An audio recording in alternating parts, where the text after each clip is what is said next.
اعوذ باللہ من الشیطان الرجیم بسم اللہ الرحمن الرحیم اللہم صلی علی محمد وعلی آل محمد۔ اللہ جل شانہ کا بے حساب کرم احسان اس ذات کا کہ جس نے ایک دفعہ پھر قرآن مجید سمجھنے کے لیے یہاں پہ ہمیں اکٹھا کر دیا۔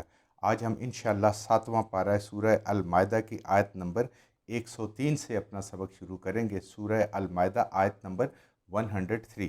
اعوذ باللہ من الشیطان الرجیم بسم اللہ الرحمن الرحیم۔ ما جعل اللہ من بحیرۃ ولا صائبۃ ولا وسیلۃ ولا حامی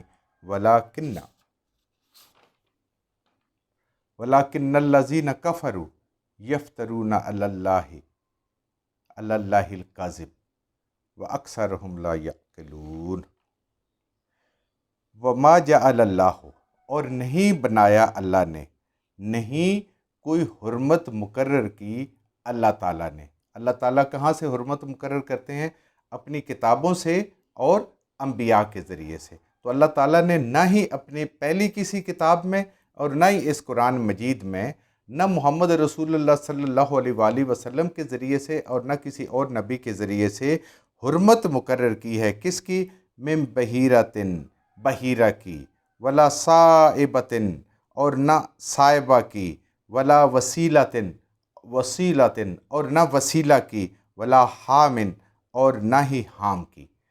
یہ مشرکین کے ہاں بت تھے جن کے 4 نام تھے۔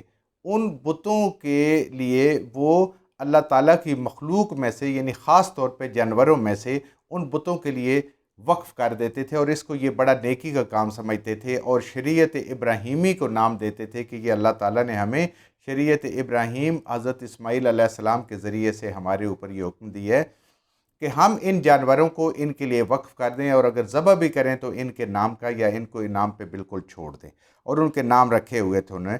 تو اللہ تعالیٰ فرما رہے ہیں کہ اللہ نے اپنی شریعت میں کسی بھی جو پہلے گزری اور جو یہ ہے بتوں کے نام کی یا کسی بھی ان ناموں کے ساتھ کوئی ایسی حرمت نہیں بیان کی۔ حرمت کیا تھی؟ جو پیچھے اللہ نے بیان کی کہ وہ جو قربانی کا جانور ہے جب وہ مقرر ہو جائے تو پھر اس کی حرمت ہوتی ہے، اور قلائد جس کے گلے میں نشانی ڈال جائے کہ یہ حاجیوں کی سواری کے کام آئے گا یا حاجیوں کی یہ قربانی ہے، اللہ تعالیٰ نے ان کی شریعت میں حرمت مقرر کی ہے، ان کی نہیں مقرر کی۔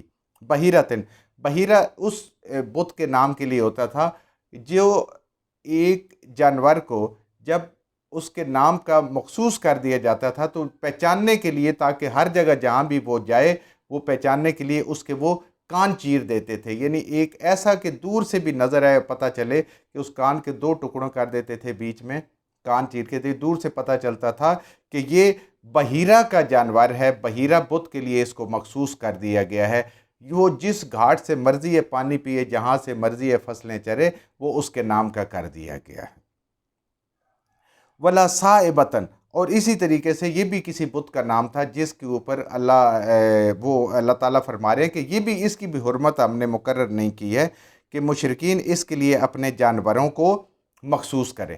اب ان کے ان سارے مختلف عقائد تھے بنے ہوئے کہ اب جیسے بحیرہ تھا کہ ایک ایسی کوئی بھی مادہ، بکری ہو، اونٹنی ہو، بھیڑ ہو، کہ جس نے لگاتار فیمیل جو بھیڑ ہے یا بکری ہے اس کے بچوں کو جنم دیا ہو، 5 کے بعد 6 میں اس نے جا کے بکرا دے دیا ہو، تو وہ کہتے ہیں یہ بڑی قسمت والی ہے جی، اس کو فلاں بت کے نظر کر دیں تاکہ وہ بت ہمارے سے راضی ہو جائے، ہمارے باقی چیزوں میں برکتیں آ جائیں۔ اسی طریقے سے صائبہ بھی ایسے ہی کوئی چیز تھی کہ وہ کوئی سانڈ یا ایسی چیز ہوتی تھی کہ جس کے آگے بہت زیادہ بچے پیدا ہو چکے ہوتے تھے، اور کہتے ہیں اس نے بہت زیادہ کام کر لیا، یہ فلاں بت کی نظر کر دیں کیونکہ یہ بڑے کام کی چیز ہے، یہ بڑی خاص قیمتی چیز ہے، تو اس کو اس کے نام نظر کر دیں تو وہ بت ہمارے سے راضی ہو جائے گا، اور نعوذ باللہ اس کے ذریعے سے اللہ ہمارے ساتھ راضی ہو جائے گا۔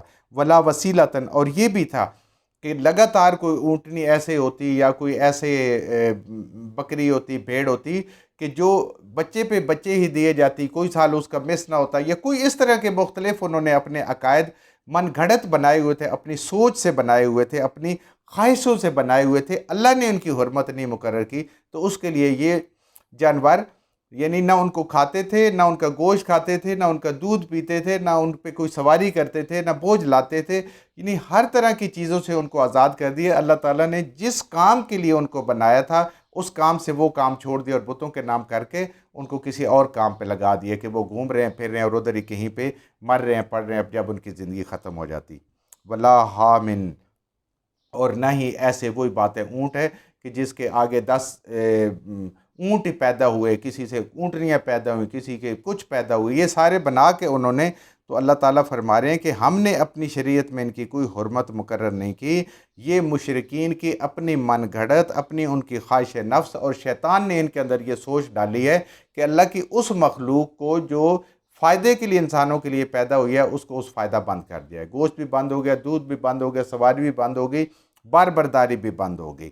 تو یہ مختلف قسم کے جو حلال جانور تھے اپنی خود ساختہ شریعت کے ساتھ، اپنے ذہن کے ساتھ انہوں نے بنا دیا کہ ان کو انہوں نے بتوں کے ساتھ منسوب کر دیا. اور یہ جہالت کی سب سے بڑی دلیل یہی تھی کہ بجائے اس کے ان کے جس کام کے لیے وہاں پہ استعمال کیے جائیں فائدہ اٹھائیں، ان کو ان بتوں کے نام پہ مخصوص کر کے اس اصل مقصد سے اس مخلوق کو ہٹا دیا. تو یہ ان کا ایک عقیدہ تھا اور کہتے تھے یہ حضرت ابراہیم علیہ السلام سے ہمیں ملا ہے. تو یہ جدھر سے بھی گزرتے، جہاں سے کھاتے، جہاں سے پیتے، لوگ اپنے آپ کو ان کے فصلوں میں اگر جاتے یا کسی باغ میں جاتے کھانے پینے کے لیے تو ان کو کوئی نکالتا نہیں تھا. کہیں سے پانی پی رہے ہوتے، بے شک پانی کی جتنی مرضی قلت ہو ان کو نہیں منع کرتے. تو یہ چرتے جہاں مرتے. تو اب ان کی چونکہ پہچان کی ضرورت تھی تو ان کے پہچان کے لیے انہوں نے مختلف ان پہ نشانات لگا دیے. کسی کے کان کاٹ دیے، کسی کو کوئی اور نشانی لگا دی، کسی کی کوئی اور نشانی لگا دی.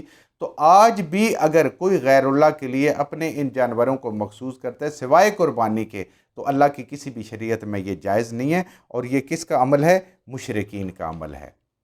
اللہ زینہ کافرو، یہ وہ لوگ ہیں جو کافر ہیں، جو اللہ کے نافرمان ہیں. کیوں؟ اللہ کی شریعت کو چھوڑ کے، انبیاء کی شریعت کو چھوڑ کے انہوں نے اپنی شریعت اور اپنے من گھڑت قانون بنا لیے، جو ان کا دل کیا، جو ان کی عقل میں ہے، جو شیطان نے ان کے ذہن میں ڈالا. اللہ کاذبہ، اور خود بنا کے افطرا کس پہ باندھ رہے ہیں، جھوٹ کس پہ باندھ رہے ہیں کہ یہ اللہ کا حکم ہے، اللہ کے نبیوں کا حکم ہے. اللہ فرما رہے ہیں یہ جھوٹ بول رہے ہیں. وَأَكْثَرَهُمْ لَا يَعْقِلُونَ، اور ان میں سے اکثریت وہ لوگ ہیں جو اپنی خواہش نفس پہ چلنے والے ہیں. انہیں اللہ کی خوشنودی کی، انبیاء کے راستے کی انہیں کوئی پرواہ نہیں ہے. یہ بے عقل لوگ ہیں، بے سمجھ لوگ ہیں، بے شعور لوگ ہیں. کیوں؟ اللہ فرما رہا ہے کہ اصل کام وہ ہے جس کی حرمت اللہ بیان فرمائے، اور اللہ تعالیٰ نے پیچھے بیان فرما دی. اس کے علاوہ اگر کوئی اپنے طور پہ کسی کی حرمت بناتا ہے تو وہ اللہ تعالیٰ فرما رہے ہیں کہ وہ بے عقل ہے. اکثرہم لا یعقلون، ان کو عقل ہی نہیں، سوچ ہی نہیں ہے. عقل کس چیز سے آتی ہے؟ علم سے آتی ہے. اور جب یہ قرآن سے دور ہو گئے، اللہ کی کتابوں سے دور ہو گئے، انبیاء کی تعلیم سے دور ہو گئے، تو پھر عقل کہاں سے آ سکتی ہے؟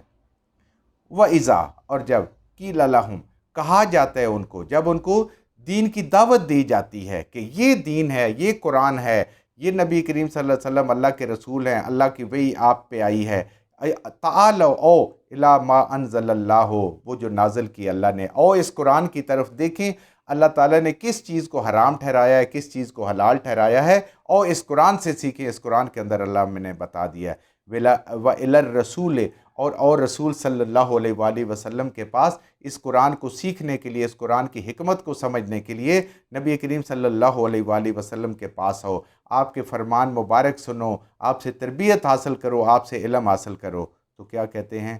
قالو، کہتے ہیں یہ مشرک آگے سے جواب دیتے ہیں کہ یہ قرآن سیکھنے کے لیے جو تم بلاتے ہو، نبی کریم صلی اللہ علیہ وسلم کی صحبت میں، محفل میں، مجلس میں جو بلاتے ہو، وہ آگے جواب دیتے ہیں حسبنا، کافی ہے ہمارے لیے، ہمارے لیے بہت ہے، ما وجدنا، جو کچھ پایا ہم نے، علیہ، اس کے اوپر، آباءنا، اپنے والدین کو، آبا و اجداد کو، اپنے بزرگوں کو، سنی سنائی باتوں کو، جس پہ ہم نے پایا تھا، ہمارے آبا و اجداد جس پہ چلتے آ رہے ہیں، ہم تو اسی پہ چلیں گے، ہمیں کسی اور چیز کی حاجت نہیں ہے. یہ آج ہمارے لیے بھی ہے.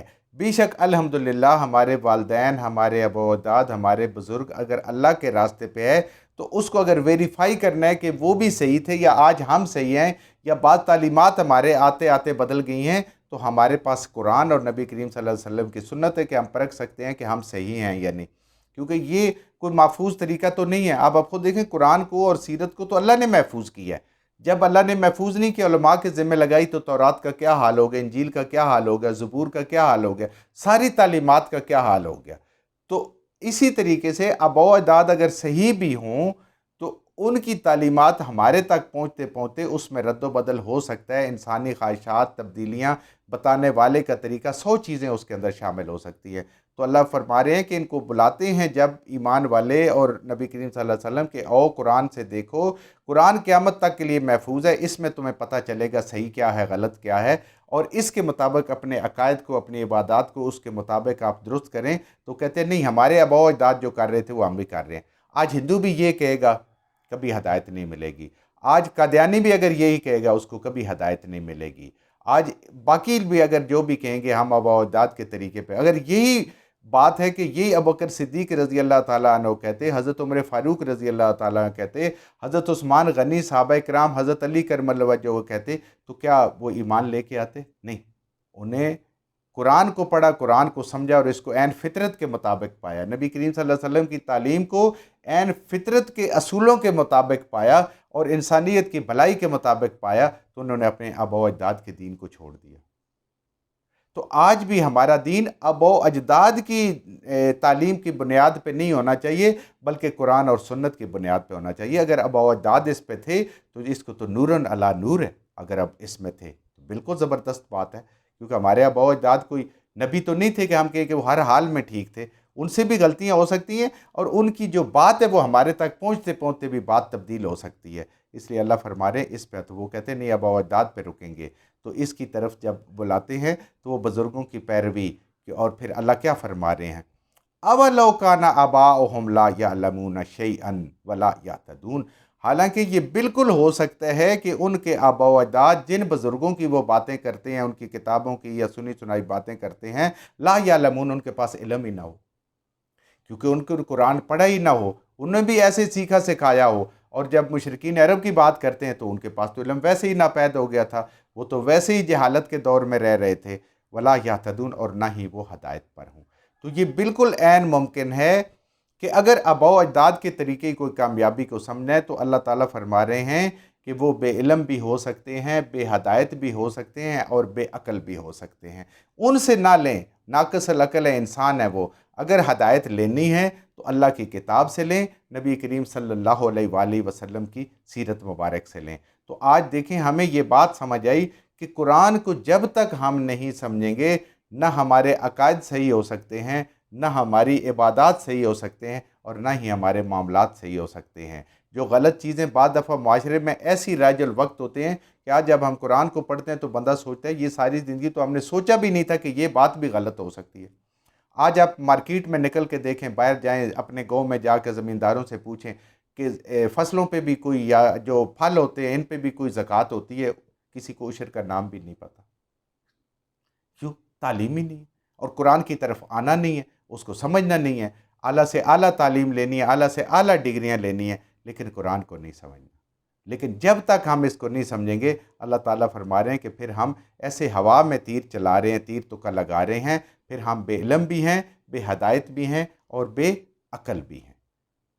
اللہ تعالیٰ ہمیں قرآن کے ساتھ جڑنے کی، اس کو سمجھنے کی، اس پہ عمل کرنے کی توفیق عطا فرمائے، اور اللہ تعالیٰ اس کو ہمیں صحیح سمجھ عطا فرمائے، اور اس پہ عمل کرنا ہمارے آسان فرما دے۔